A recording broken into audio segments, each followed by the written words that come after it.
My journey into this kind of started because I had lots of health complications and diagnosed with endometriosis and skin cancer all in the space of 6 months. So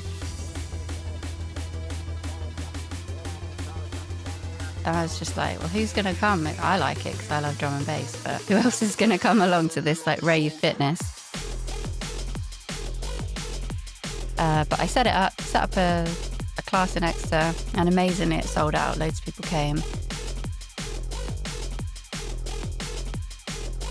This thing that started as just a hobby for me, really, to make myself feel better and stronger. I get to go and do around the world.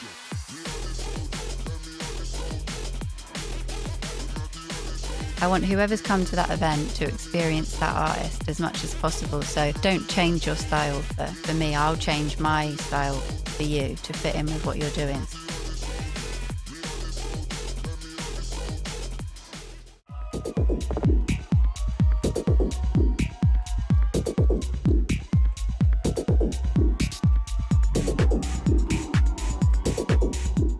Sweet. So welcome back to our Rave podcast, and today I've got Libby Bawden. How you doing, Libs? Hi. Yeah, good, thank you. How are you? Good, thank you. Good, thank you. I know we briefly spoken over messages and just now, but yeah, where you're from? How did you get into rave and fitness, and where did it all begin in your interest in DNB and music? Well, I'm from all over. I grew up as a traveller, so I travelled all over the UK, living in different areas. In most of the time in a 36-foot green bus with like different new age travellers and Romanies, that kind of thing. And then from when I was about 13, we settled in North Devon, and that was where most of my childhood was. And I found drum and bass because years ago, before it was cancelled, I don't remember if you remember Global Gathering Festival. Yeah. So I went with a load of friends because I love trance music and I just loved to dance. And there were 9 arenas, I think. And I was like walking around, listening to all the music, and then stumbled across the Helter Skelter Accelerated Culture stage, which was just like mind blowing to me. It was old school, yeah. Yeah, it was. It was like, I just felt like that was where I belonged, and I loved the music. Everyone was really friendly. There was no kind of standoffish vibe like there was at some of the trance or the house where it weren't wearing the right thing, or no one cared. And I just fell in love with it, and then started like looking at other events. There's a big scene in North Devon around like Combe Martin. I used to go to some like events there, and then I saw High Contrast in Exeter like years ago. I want to say 2005 or something. I can't remember, but the Global Gathering was 2003. And then, yeah, sort of had a few years off, and then I had my daughter, didn't really go out, and then started to go out again, probably like 10 years ago. But I was working in law at the time, and Oh, wow. yeah, a bit different. So my background is property law, and yeah, my journey into this kind of started because I had lots of health complications, and I got diagnosed with endometriosis and skin cancer all in the space of 6 months. So I just wanted to try and be the healthiest version of myself that I could be. So I started like doing a bit of exercise, but realized I'd always hated exercise, didn't like school PE, didn't like gym, but I loved dancing and moving my body. So I thought there's got to be a way to make it fun. There's got to be some way to make it fun. So I did this course to train to be a PT so I could understand how the body worked. And the first person that ever helped me was Ben, drum sound bassline Smith. And he was Really? You should just do this. You should set it up as a class. And I was just like, well, who's going to come? I like it because I love drum and bass, but who else is going to come along to this like rave fitness?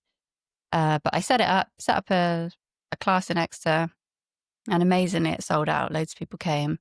And that was the beginning of this like hobby for me. But I made it full time back in 2020. COVID hit, and lost my job in law from redundancy. So I thought, well, let's give it a go. Try and make it work. Yeah, yeah, definitely. I The want long to go a bit. answer. I want to go a bit back. That's a good answer. I love to hear it. I want to go back a bit to like you said about the green bus. Was that like van life, or was that just kind of like when you was traveling? Like, where did you go traveling? And It was crusty hippie life. oh, Um, okay, yeah, so living on sites, at the Stonehenge festival before they made it illegal, and huge free parties, traveling around with my mum in the bus and my sister, and, so it's a good community. As a child, it was fun, like, there's always other kids around, but I didn't really get to go to school, yeah. and, um, there's no, like, stability. You'd be on one site, and then you'd get moved on by the police, and then you didn't know where you're gonna be the next day. So, to a degree, it was good, but then once you get to the age where you realize that there is a more normal way of life, that that to me was a bit like, don't I don't really want this forever now. Yeah, yeah. So, um, yeah, my family settled when I was about 13, and it was a bit more traditional upbringing from them. I got to go to school for a few. Okay, cool. And sorry to hear about the skin cancer and health complications. My wife is actually the same. She had a tumor in her thyroid, and had her thyroid been removed, Oh my god. and my mum has skin cancer and all that. So like, yeah, I'm glad you're good now, obviously. But yeah, I mean, it's good. Like how it's getting fit is obviously a massive thing, right? And doing the PT and things like that, and that being a journey. So where did it go from there then? Like, kind of you got your PT, and then how did it develop from there with making it full time? What was the process of making it full time? Well, it worked well as doing like as a hobby with these classes before the pandemic, and I just kind of do them once every few weeks. Obviously, emotion was always my goal, and I couldn't believe it when I finally got to teach there. That was amazing, and let it roll as well.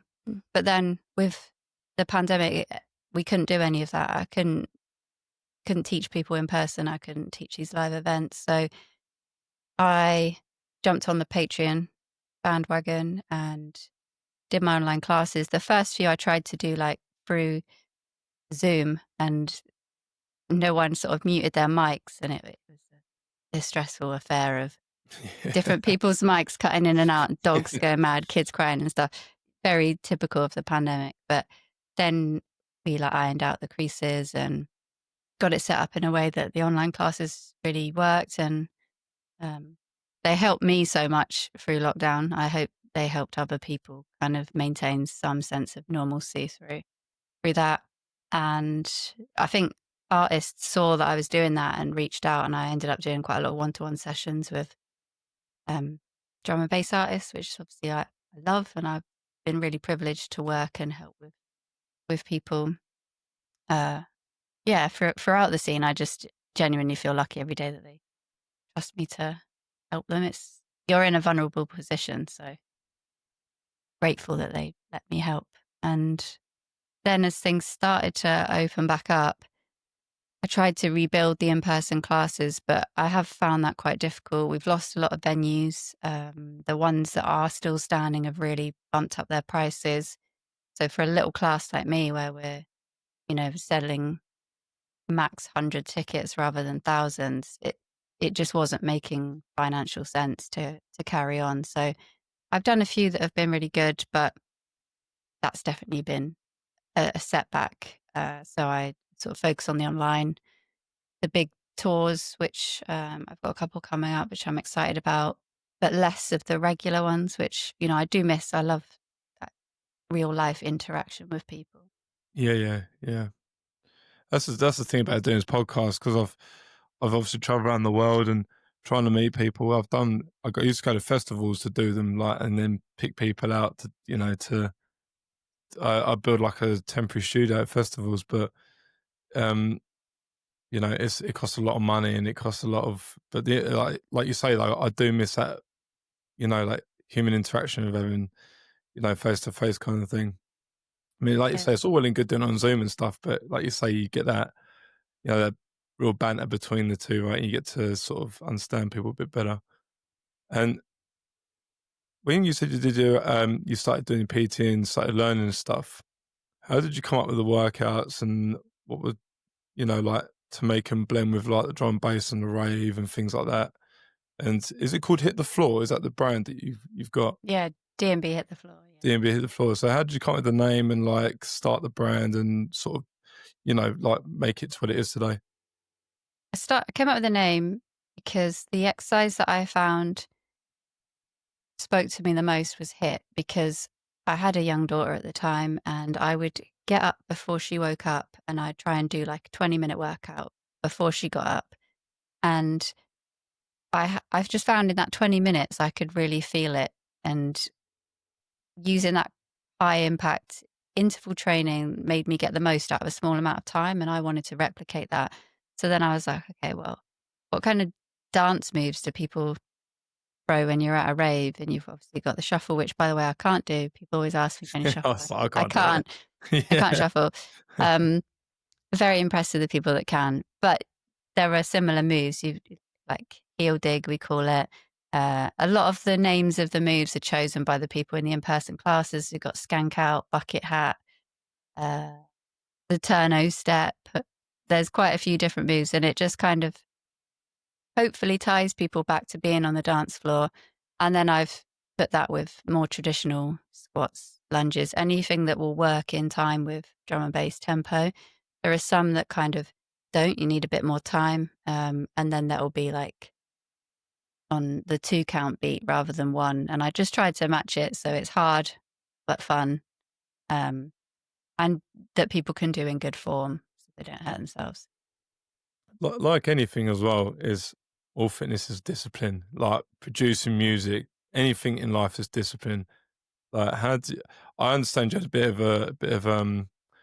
uh bit of a reason why to do, because of your health complications back in the day, but like how did you stay disciplined to keep through it, like through lockdown and then after that, doing all these festivals, keeping the ball rolling and building, growing it as it is? Yeah, I think for me, selfishly, it makes me feel better. If I just had 4 days where I couldn't train actually, which is probably like the longest that I go. And I noticed myself getting irritable and don't have the same sort of appetite. And for me, it kept me going because it makes me feel good. I'm more confident. It just, it might not feel like the thing that you want to do at the time, but then I know 10 minutes in, I'm enjoying it, especially to drum and bass because it's the music I love. And sometimes it feels strange getting up at like 6:30 doing a live class and I'm putting on a screaming jump up mix and I'm waking up to that. But it feels good. It wakes me up and I'm just buzzing for the rest of the day. So that's what kept me going. And yeah, I think like just being able to feed off other people as well. Through lockdown, although we weren't able to see people, I don't know if you saw, but I did doorstep workouts with people on my street. So Oh I yeah. stood on my doorstep on this terrace street and I put a little note for everyone's door and was like, I'm going to do a workout on my doorstep. Didn't know any of my neighbors. At 1 o'clock, if anyone wants to join. And like the first day, is about 5 people all spaced out on our doorsteps, and put a mix on and did like 10 minutes. And then they were like, oh, that's really good. Our first interaction with real life humans. And I ended up doing that 3 times a week. And at one point we had like the whole street, from age 4 to age 74, I think she was, although I didn't Wow. ask. That's Um, wicked.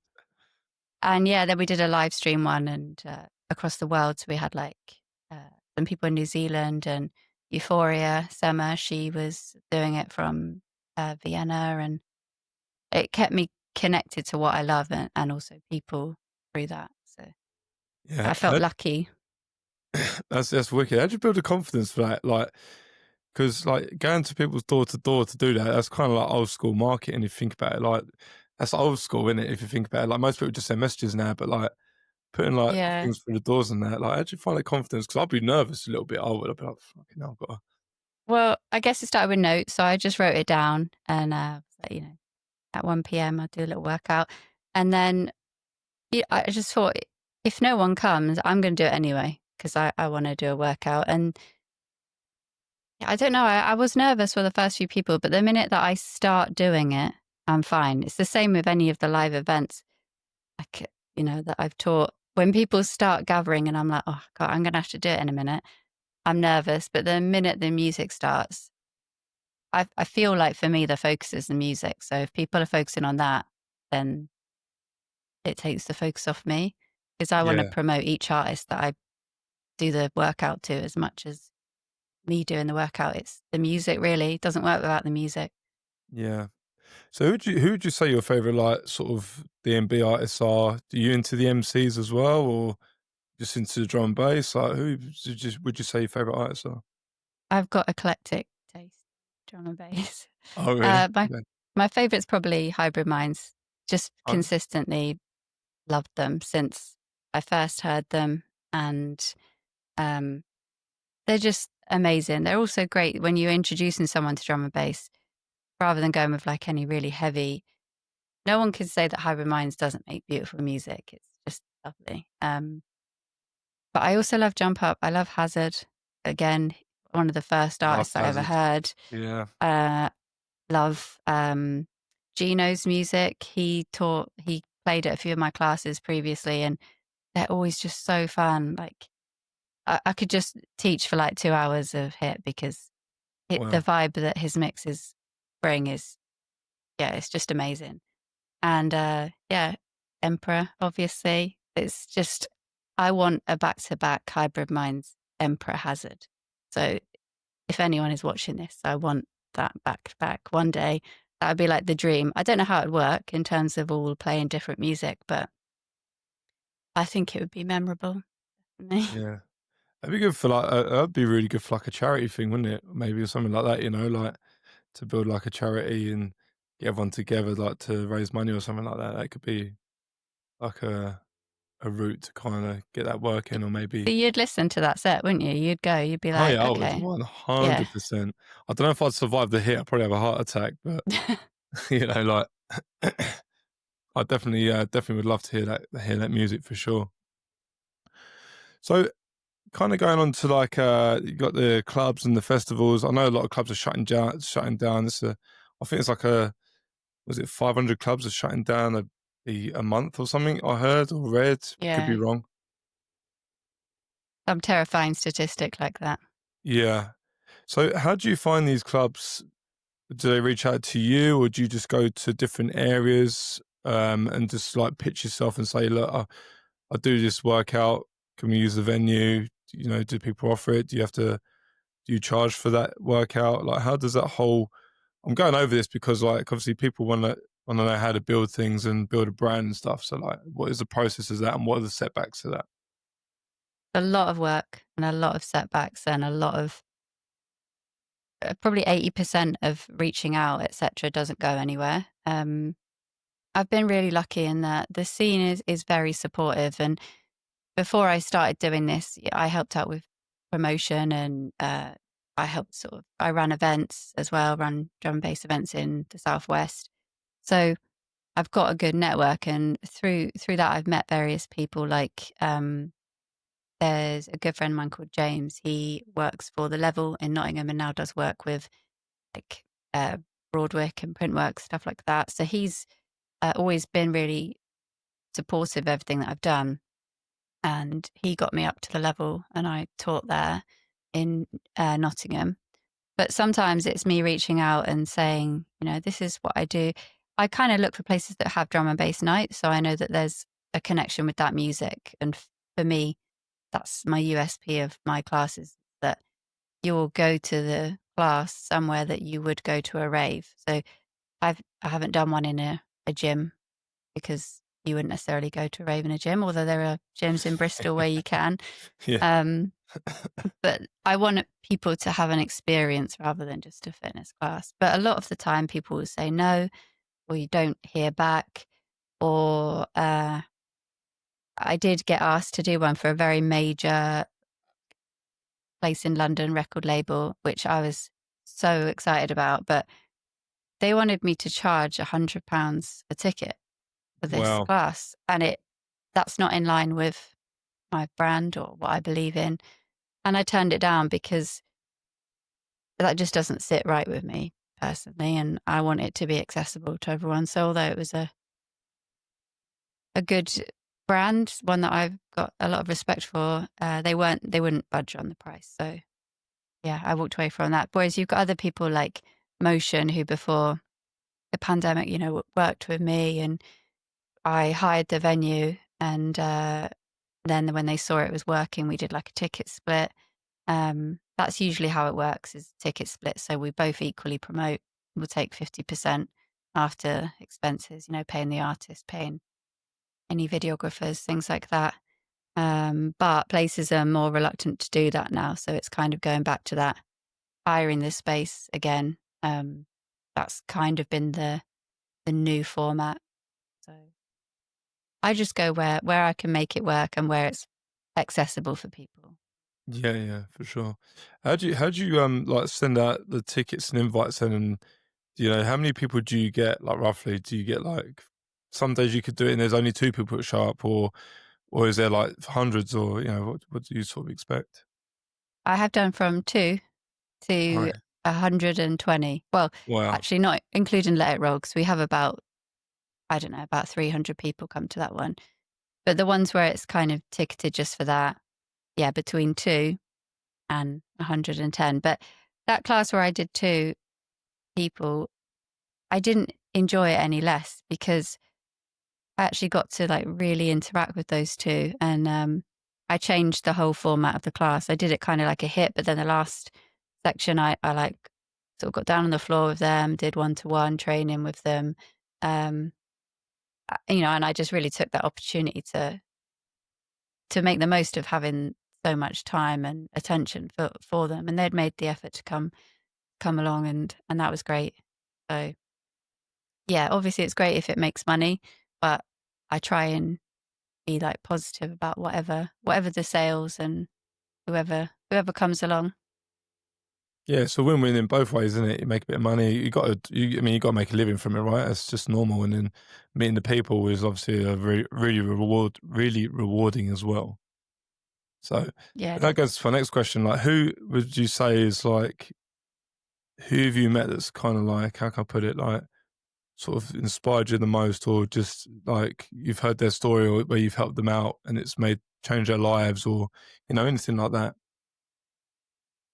uh, I guess the people in the scene that I see go from, like, I really tried to work with artists as well that were up and coming and that I personally loved and you could use our platforms to help accelerate each other.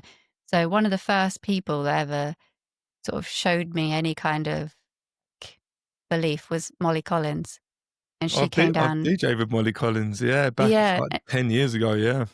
and she's just so lovely, and, like, to see her go from strength to strength when I just know she's just got so much good in her. She's just so lovely. She's prepared to do anything for anyone. Like, a lot of people I used to reach out for mixes and they'd be like, "No," or "I don't like mixing," or "I haven't got time."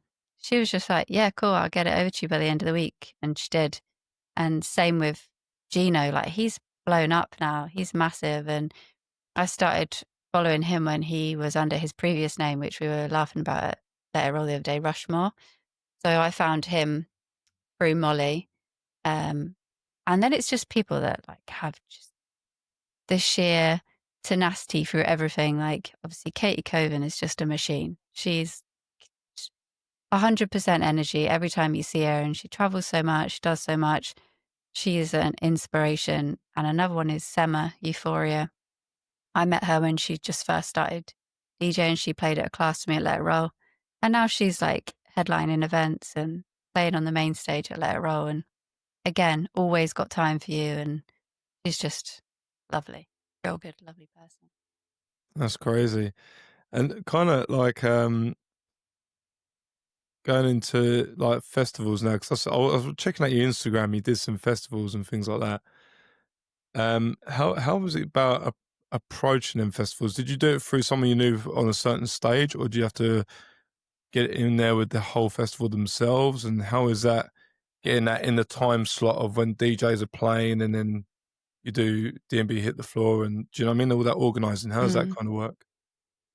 Well, as with all my, um, like actual fitness classes as well, I try and pitch it that people have these festivals that are already running. They have these clubs that are already running. They've got all the equipment, but people don't go to raves on a Wednesday night at 6 p.m. usually, unless you're in a massive student town, or like on a Saturday morning at 10 a.m. So I hope that I'm offering them a chance to use what they've already got at a time that it isn't being used and bring in extra revenue for them whilst offering this alternative. Also, like, the well-being side of things.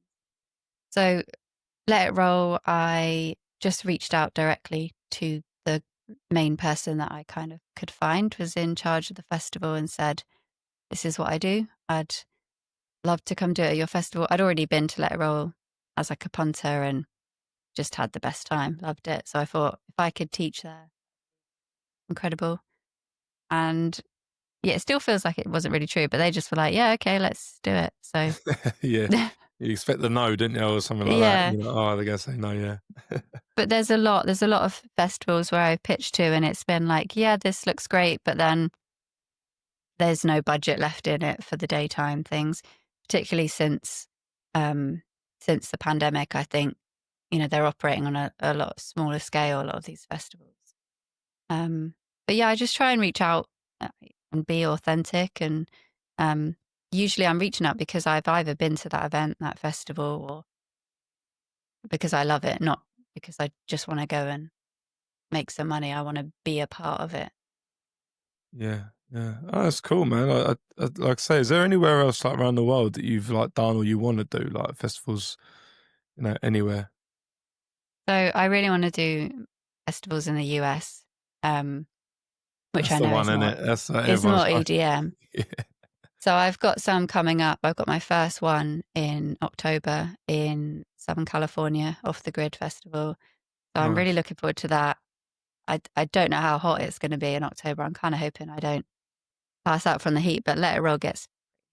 So yeah, that'll be really exciting. And I am a bit nervous because I feel like the reception to drum and bass is slightly different, but I've had a lot of support from the US and I think it will go well. I'm just hoping that I can bring some more love to drum and bass over there.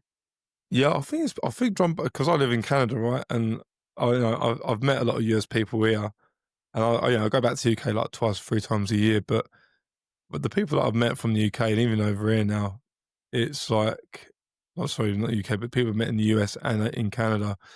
Drum and bass is getting like just absolutely massive now. Do you know what I mean? Like it is getting big. Like these festivals now, you're getting Headaches play at these big, massive festivals now, and Mackie G, and all these big, American, like I say, festivals. And I think it's brilliant. I think that'd be a really good thing because I say in North America, I've noticed like all the festivals have like yoga and Hmm. this and that, and so I think it'd be a pretty good like thing going for sure. And they're big into fitness, so I think it's a bit of an easier sell because especially in like California, they want the yoga, they want the fitness class, and um, yeah, hopefully it'll go well. I'll keep you posted Yeah, I'll about look that. out for that. Yeah, for sure. It's crazy. I couldn't do it. I couldn't go over there and be like, "Oh, are you ready, guys? Let's go!" And do you get on the mic and all that as well? And I do, yeah. yeah, I never intended to do that. Originally, I thought, oh, I'll work with an MC and I'll just silently be here, like instructing. Um, but because it's so in line with the music, sometimes there's like, although I work out what I'm going to teach, it depends on where the drop is in the mix. Or like if I'm like, oh, hang on a minute, there's going to be a breakdown. I'm obviously not going to go full pelt high knees to a melodic breakdown. And so for an MC, they don't know what I'm going to do, and it just didn't really work. But yeah, I screamed down the mic. I don't think I've got a particularly good mic etiquette. Um, but I don't like the Britney thing. So I have like a handheld mic and okay, yeah, I just sort of jump around and do that. But people get it. There's a format to it, so they kind of know what to expect. And usually they're there because they like drum and bass. So they know, oh, okay, it's going to drop. She's going to go into high knees or squat jumps or whatever it is. Yeah, this one guy I got you on as well because if you think about it, you're kind of like a DJ as well. You got to make the you well. I don't know if you do mix, but like you say, you got Molly Collins to. You got to have good track selection, like you say, for your workouts to match that. So, do you have to give like a DJ a list of music that you kind of want, or to I build the try. workout around it, or They always ask me, like, "What do you want me to play?" And I just say, "I want you to play what you would play because I want whoever's come to that event to experience that artist as much as possible. So don't change your style for me. I'll change my style for you to fit in with what you're doing." So, I've obviously had Gino play, which is just like full pelt, and then I've done classes with Fred V, which is a different vibe, but it works just as well because I'll just tailor it to kind of fit the energies that he's doing. Um, I do just make some of my own mixes for the classes because I love it. I'm not great and I have no aspirations to be a DJ, but I love the music and yeah, occasionally I'll put together a mix and use that in my classes. that's wicked. And uh, kind of going with I was reading your Instagram, like you've got an award-winning thing. What is that award that you won or got nominated for? So that was a bit like out of the blue, to be honest. I got that a couple of months ago. I got the SME News Best Dance Fitness class of 2025. I still don't know how they found me. But obviously I was very flattered and still am a little bit like embarrassed about sharing it. Like I put that on my Instagram, but I didn't really share that I got the award because yeah, there's that it's the imposter syndrome of like Yeah, I don't understand why I've got that award, but yeah, it was very flattering, but still doesn't really feel real to me sometimes. I suffer from imposter syndrome all the time. Like, I do this podcast. I used to produce music, and I got, I did pretty well with music back in the early 2010s, if you want to call it that now. And then like as towards like 2016, I kind of was like, I can't do this. No one, and I had quite big people play my music and stuff, and I was like, nah, I'm not good enough for this, and I kind of backed out from it. But now I've realised that I want to be doing it, and I should be doing it, and there is a place for anyone that can do it, and it's all a lot of it's in your own head, right? But it Yeah. baffles me, Olivia, that the fact that you're very calm now, but like you get into that motion, and you, like you say, you went around put notes in people's doors, and you go and do these festivals, like I'd be because I'm a bit of an introvert myself anyway, but I'd be shitting a brick if I did it, I tell you. I really would. But that's Yeah, a good achievement, though. thank you. Yeah. I don't know how I do it sometimes, but I'm quite stubborn, I guess. Because I was like, well, I'm going to do a workout anyway. If it helps one other person on the street, then that's great for me. Yeah, that's good. And yeah, and the fact you got an award as well, that obviously speaks volumes. And for people that listen and watching this as well, like just from what you've explained from start to finish, from like, living that kind of hippie lifestyle to where you are now and building that confidence up and helping people out. That's the reason why I do this podcast is to kind of just tell people that it can be done from anyone that walks of life, no matter where you come from. Like I grew up in a cancer state, and like nothing really, and to where I am now, it's kind of, and that's why I like highlighting these stories and having people like yourself on, and and it's a good inspirational kind of story for people to sort of listen to. Thank you. So, kind of going on like the biggest achievement so far, like what you've done. What would you say your biggest achievement has been? For your I think journey. my top three: teaching at Motion, teaching at Layer Roll, um, and then getting my work visa to go and teach in America. So those three were real like pinch me moments, and Yeah, yeah, they're definitely up there. Still, I have to like catch myself sometimes. But I can't believe how lucky I am that this thing that started as just a hobby for me, really, to make myself feel better and stronger. I get to just go and do around the world. Mad to me. Yeah, it's really I think it's cool as fuck, to be fair.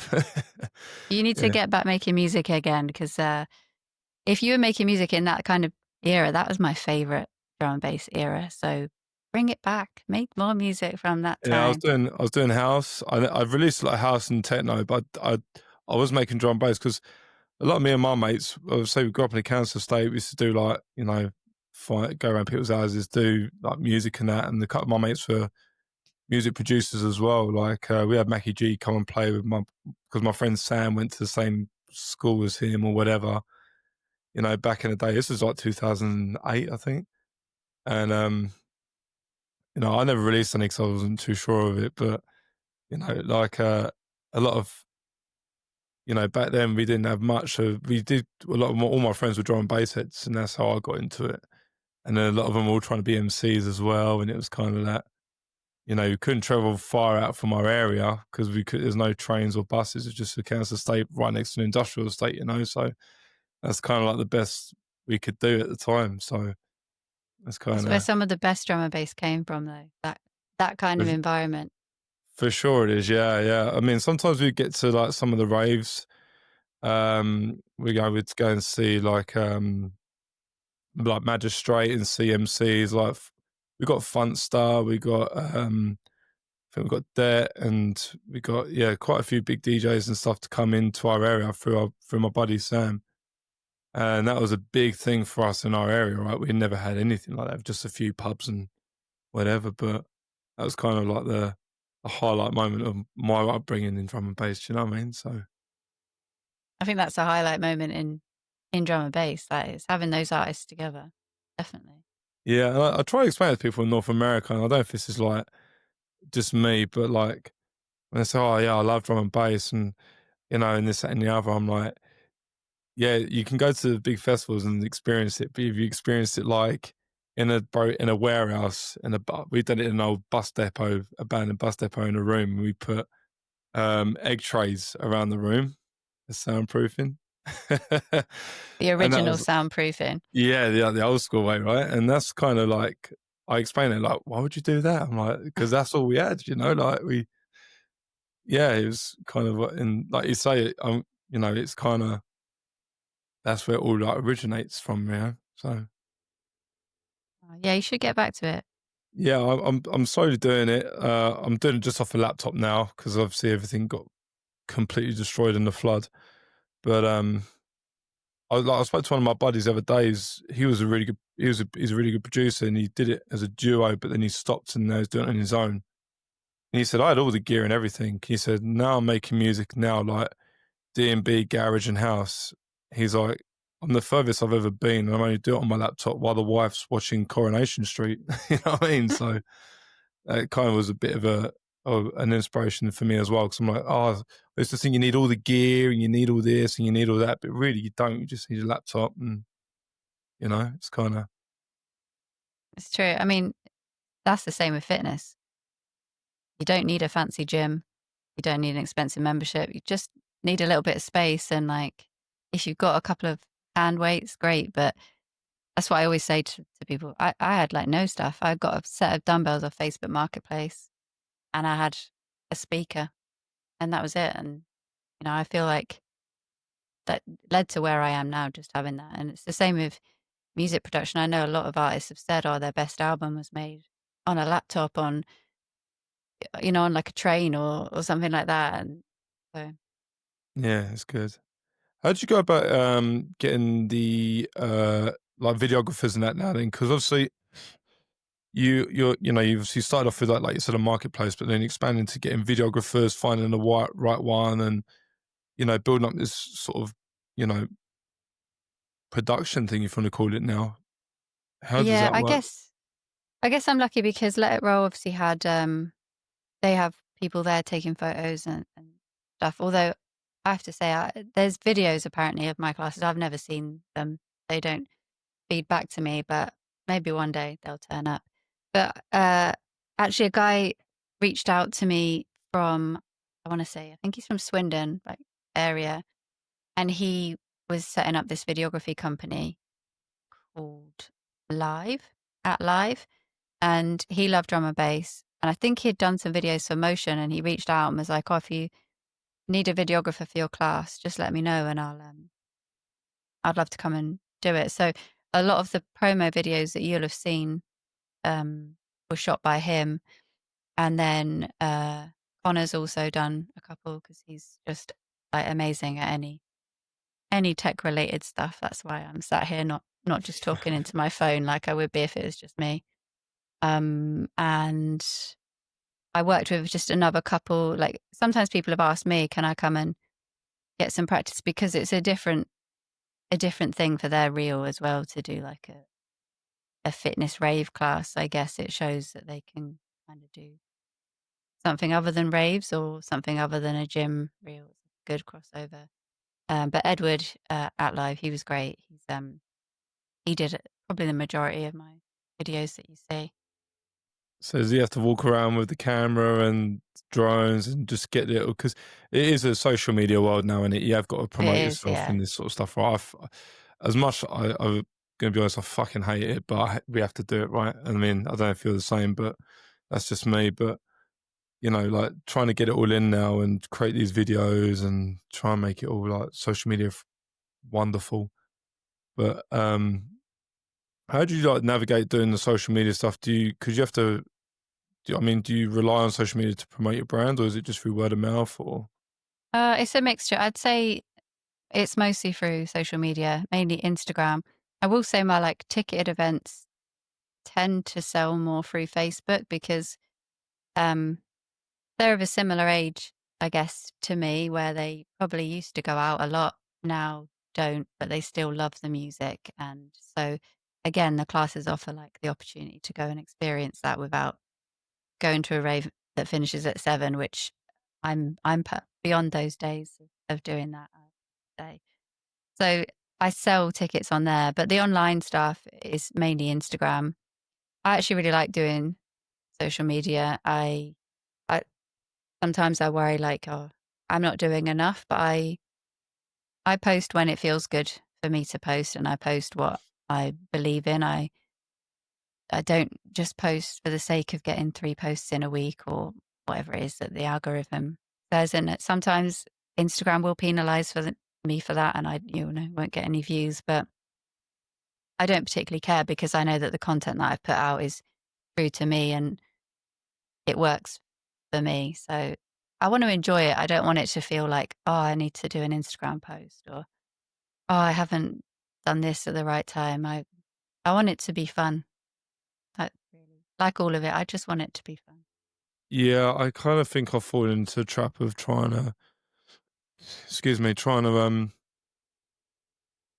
post every day to keep up with the algorithm and all this sort of stuff. And I'm glad you kind of said that, because it's kind of giving me a kick up the arse really to kind of think that it is mainly about the content, not about I have to upload 3 times a day, and if you do this, you're going to get seen more. And it should be quality over quantity and not quantity over quality, right? And I've Yeah. fallen into that trap.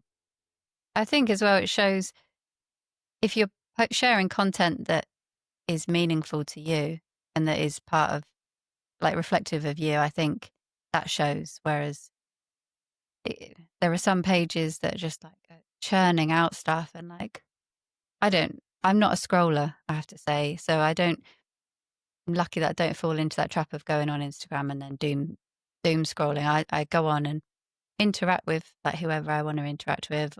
I post what I need to post, reply to messages, but I don't tend to sit um and Doom scroll. procrastinate, ruminate, yeah, on Yeah. it. So Yeah, I think that's one of the biggest issues for people, especially for me. I'll start making music and I'll get on my phone and I've lost like like 30 minutes. I'm like, I could have done something in 30 minutes. Do you know what I mean? Completely lost it. So, I want to go on to now something that, have you got a clothing line with this thing as well? Have I got I that did wrong? have, yeah, You did have, yeah? I've had 3 ranges come out, and I have taken a little bit of a back seat from that because there's so much initial outlay financially, um, that I just didn't wanna kind of put myself in a vulnerable position when it's more difficult to do events. The same thing as, like, you said you got to make money. When I first started this, it was just a hobby, so it didn't really matter to me if it didn't make money. But now it's my full-time job, and I can't just spend thousands of pounds on clothing that might not sell. And I Yeah. definitely will do it again, but I just need to make sure that the timing's right, and again that it's authentic to the brand, and that I'm happy with it. I don't want to cut corners and get substandard products. I've been so happy and so proud of everything that I've made and sold so far that I want to keep that quality level consistent in the next range. So I think maybe 2026 I'll look at that again. But yeah, not for the minute. Yeah. Oh, maybe even like just collaborating with a clothing brand. I don't know. That's another good way, I guess. But it's I've suppose people have tried doing clothing brands and it's just kind of flopped in the beginning, and some have done pretty well, But it is. I've read it's a lot of money to just put out there to get started, and like it's quite challenging because I think there's lots of people doing it now, right? And there's Yeah. you know I mean, it was good fun and I loved the creative process of it, and also just seeing my brand. I'm really lucky that the people in the city where I live now are super supportive. So I'll go out and I'll see like people wearing my hoodies that's around cool as fuck. around the Yeah, city, and it is just so nice. Or I'll see some of the bigger like female drum and bass artists sharing like a workout, and they're wearing my stuff, and it's like, oh, it makes me want to do it more. But it is a lot, and I just want to make sure that it's done right. I will do it again, but for now, I'm just sort of like just focusing on the classes, on the events, um, and then and just working on my one-to-one clients, which I love. yeah. Oh, that's cool. That's cool. Going to the American thing though, obviously you got your visa. Is that for you to just teach in that festival, that visa, or is that for you to live there for a while and kind of expand over there? Yeah, so we've got 3 years that we can kind of go and do any events that we want. I would like to look at Canada as well. I haven't looked at that visa. The US one was extremely complicated, but yeah, that's sorted now. So I'm just doing like events in Boston, which is obviously this side as well. So it's a lot closer. And there'll be semi-regular events with have you seen like a lot of the EDM festivals, they do flow arts. They're like star-shaped material, and Yeah. they twirl them around in really impressive ways.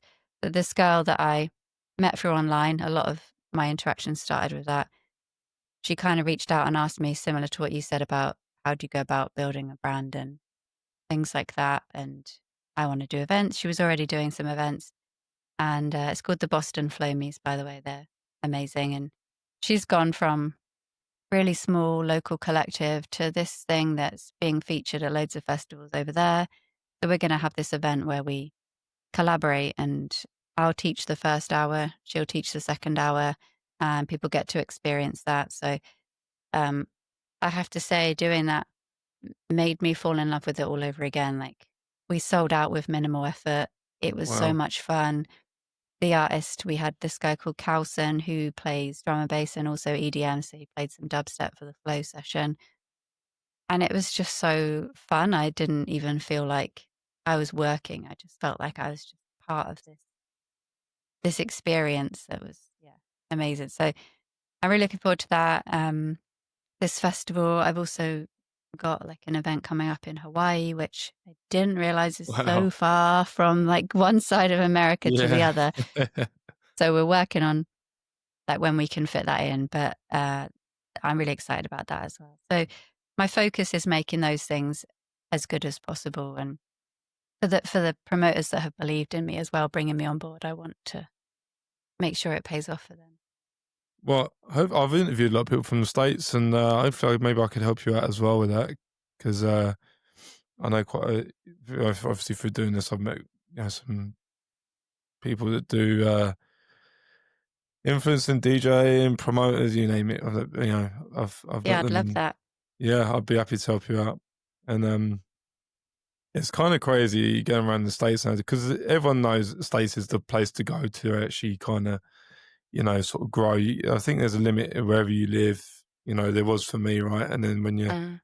expand out in the world, there's more out there, right? So it's kind of crazy that, yeah, in the States you're doing like, I mean, I think it's incredible to be fair because it's like, I can't put it, it's like, I don't know, it's just,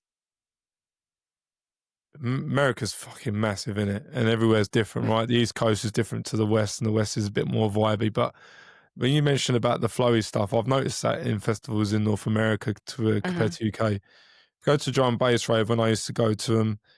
Everyone was wearing like Nike TNs and Air Maxes or whatever, right? And sort of tracksuits. And when you go to the festivals in North America, it's all like flowy, and everyone's all like kind of you know dressed up in glitter and all this sort of stuff, and it's a completely different vibe to the UK.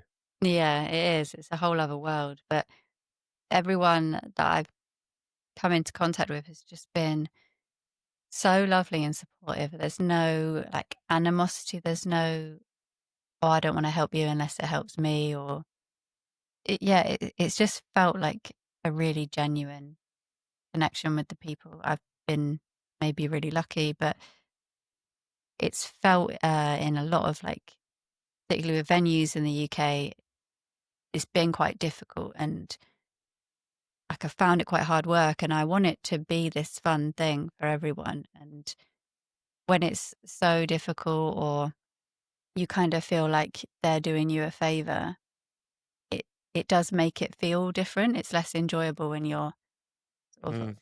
feel a bit on the back foot, and so to suddenly then be surrounded by people that are like, "Oh my god, we love this. Let's do this, and have you thought about this?" And like you just said, "Oh, I know some people here. I can help connect you or put you in touch." It's a bit like, "Oh wow, this is a different experience." Not saying that it's always like that in the UK. I've been super lucky here as well, but Yeah, trying to reach new venues and spaces has been a lot of closed doors for the last couple. yeah, yeah. No, that's cool. And like you say, like well, you see, you got like the EDM festivals like Tomorrowland, and you've got like Burning Man. What would be the number one festival you would like to do? Like, imagine if you did like Tomorrowland and there's like 1,000 people and you did a hit class for that. Like, is that like the Yeah, dream? I'd love to do Tomorrowland. I went once with Connor, and it was just so beautifully organized, and it was wonderful. I said I'd love to teach here, and the other one is EDC in Oh yeah, that's America. massive. I'd love to teach there, and so one day maybe.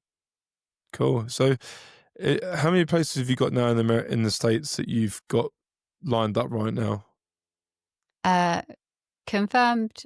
We've got Boston, New York City, Honolulu, and near San Diego in Southern California.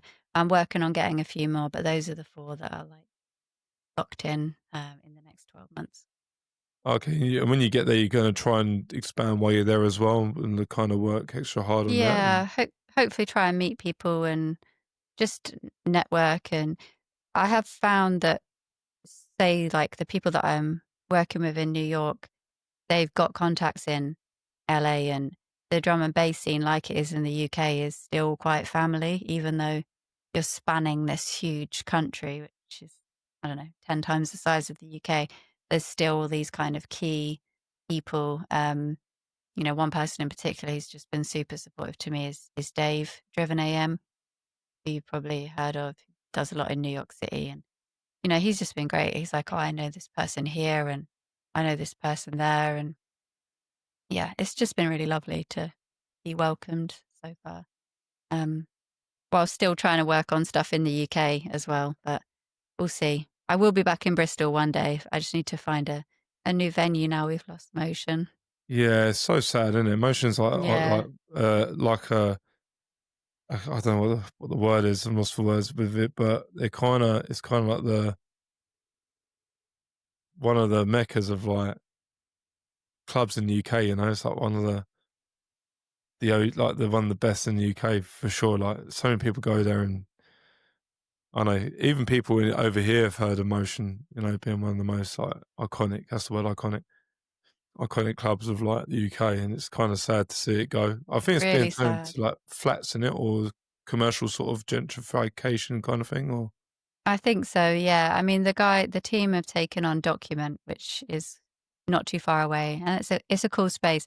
I don't think it'll ever be Motion, but, I have faith that they'll put on some incredible nights there. yeah, exactly, yeah.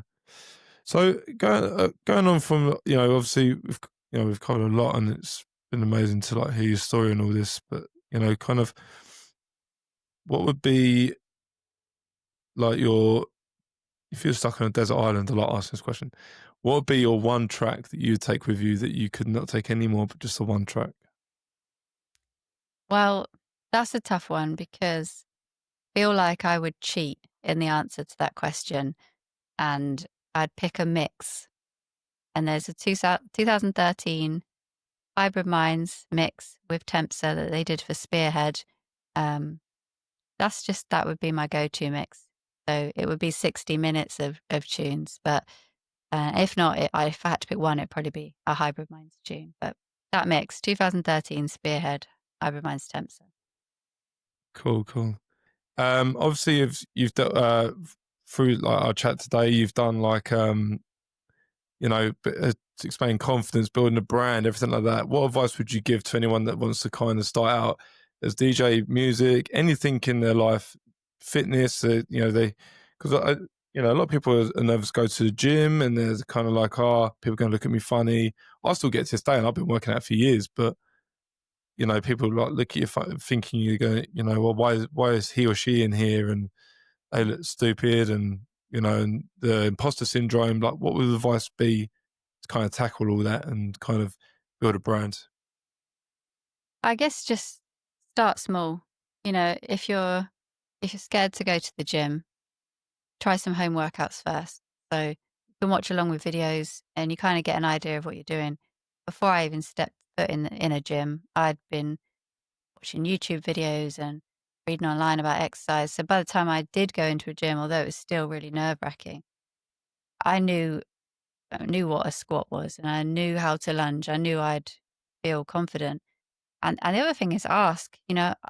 Like I said before, I feel really privileged that people have reached out to me for help with their fitness journey. And my inbox is always open. I'm always happy to help with advice on, a workout to start with or like the beginning of your fitness journey. And I always just feel honored to be a part of anyone's like footsteps into fitness. So yeah, just ask and give it a go.